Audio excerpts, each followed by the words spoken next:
ಒಂದು ರಾಷ್ಟ್ರ ಒಂದು ಚುನಾವಣೆ ಎನ್ನುವುದು ಸಂವಿಧಾನವನ್ನ ಹಿಂಭಾಗದಿಂದ ಬದಲಾವಣೆ ಮಾಡುವ ಪ್ರಯತ್ನ. ಕೇಂದ್ರ ಸರ್ಕಾರ ಆಕಾಶಕ್ಕೆ ಮೆಟ್ಟಲೇಳುವ ದುಸ್ಸಾಹಸ ಮಾಡುತ್ತಿದೆ ಎಂದು ಮಾಜಿ ಸಚಿವ ಯುಟಿ ಖಾದರ್ ಹೇಳಿದರು.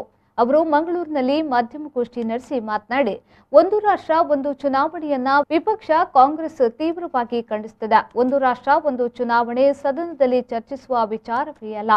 ಇಂಧನ ಬೆಲೆ ಏರಿಕೆಯ ವಿಚಾರವನ್ನ ಸದನದಲ್ಲಿ ಚರ್ಚಿಸಲಿ. ಒಂದು ವೇಳೆ ಒಂದು ರಾಷ್ಟ್ರ ಒಂದು ಚುನಾವಣೆ ಜಾರಿಗೊಂಡ್ರೆ ಪ್ರಾದೇಶಿಕ ಸಮಸ್ಯೆಗಳಿಗೆ ಪರಿಹಾರವಾಗುವುದಿಲ್ಲ ಎಂದು ಹೇಳಿದರು. ಭಾರತ ದೇಶ ಬೇರೆ ರಾಷ್ಟ್ರಗಳೇ ಒಂದೇ ರಾಷ್ಟ್ರ ಅಂತ ವಿಚಾರ ಇದು ಸೆಂಟ್ರಲ್ ಸಿಸ್ಟಮ್. ಇವತ್ತು ರಾಜ್ಯ ಸರ್ಕಾರ ಎಲ್ಲ ಸೇರಿಕೊಂಡು ಇವತ್ತು ಕೇಂದ್ರ ಸರ್ಕಾರ ಇವತ್ತು ನಿರ್ಮಾಣ ಮಾಡುವಂಥ ಸಂದರ್ಭ.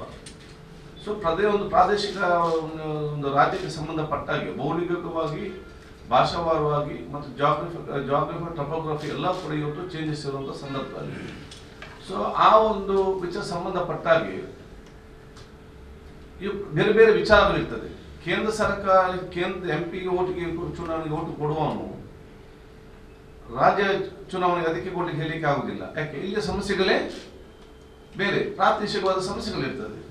ನೀವು ಒಂದೇ ದಿವಸ ಒಂದೇ ಚುನಾವಣೆ ಮಾಡಿದರೆ ಎಲ್ಲ ಕೂಡ ಕೇಂದ್ರೀಕೃತವಾಗಿ ಒಂದೇ ಹೋದರೆ ಪ್ರಾದೇಶಿಕ ಮತ್ತು ಪಕ್ಷಗಳ ಮತ್ತು ಪ್ರಾದೇಶಿಕವಾದ ಸಮಸ್ಯೆಗಳ ಅಲ್ಲಿಗೆ ಮಹತ್ವ ಇಲ್ಲದಂಥ ಪರಿಸ್ಥಿತಿ ಕೂಡ ಇವತ್ತು ಆಗುವಂಥ ವಿಚಾರ ಕೂಡ ಇವತ್ತು ಆಗ್ತದೆ. ಮತ್ತೆ ಚರ್ಚೆ ಮಾಡ್ಬೋದಲ್ಲ, ಏನು ಚರ್ಚೆ ಮಾಡಲಿಕ್ಕೆ ಎಂಬ ಭಾವನೆ ಇದೆ. ಚರ್ಚೆ ಮಾಡಲಿಕ್ಕೆ ನಮ್ಮಲ್ಲಿ ಬೇಕಾದಷ್ಟು ಅವಕಾಶಗಳಿದೆ. ಇಲ್ಲಿ ಬಹುಶಃ 100 ರೂಪಾಯಿ ಡೀಸೆಲ್ಗೆ ಪೆಟ್ರೋಲ್ ಬಂದು ಮುಟ್ಟಿದೆ, ಅದರ ಬಗ್ಗೆ ಸರ್ಕಾರ ಇವತ್ತು ಚರ್ಚೆ ಮಾಡ್ತಾ ಇಲ್ಲ. ಗ್ಯಾಸಿಗೆ ಇವತ್ತು 1,000 ರೂಪಾಯಿ ಬಂದು ಮುಟ್ಟಿದೆ, ಇದರ ಬಗ್ಗೆ ಯಾಕೆ ಚರ್ಚೆ ಮಾಡೋದಿಲ್ಲ ವಿಧಾನಸಭೆಯಲ್ಲಿ? ನಮಗೆ GST ಇಂದ ಬರುವಂತಹ ಅನುದಾನ ಸರ್ಕಾರಕ್ಕೆ ಆದಂತ ಅನ್ಯಾಯ, ನಮ್ಮ ದುಡ್ಡನ್ನು ನಮ್ಗೆ ಇವತ್ತು ಕೇಂದ್ರ ಸರ್ಕಾರ ಇವತ್ತು ಕೊಡ್ತಾ ಇಲ್ಲ. ಇದರ ಬಗ್ಗೆ ಚರ್ಚೆ ಮಾಡಿ ಯಾಕೆ ಒತ್ತಾಯ ಮಾಡ್ಲಿಕ್ಕೆ ಆಗುದಿಲ್ಲ? ಈ ಸಂದರ್ಭ ಕಾಂಗ್ರೆಸ್ ಮುಖಂಡರು ಹಾಜರಿದ್ದರು.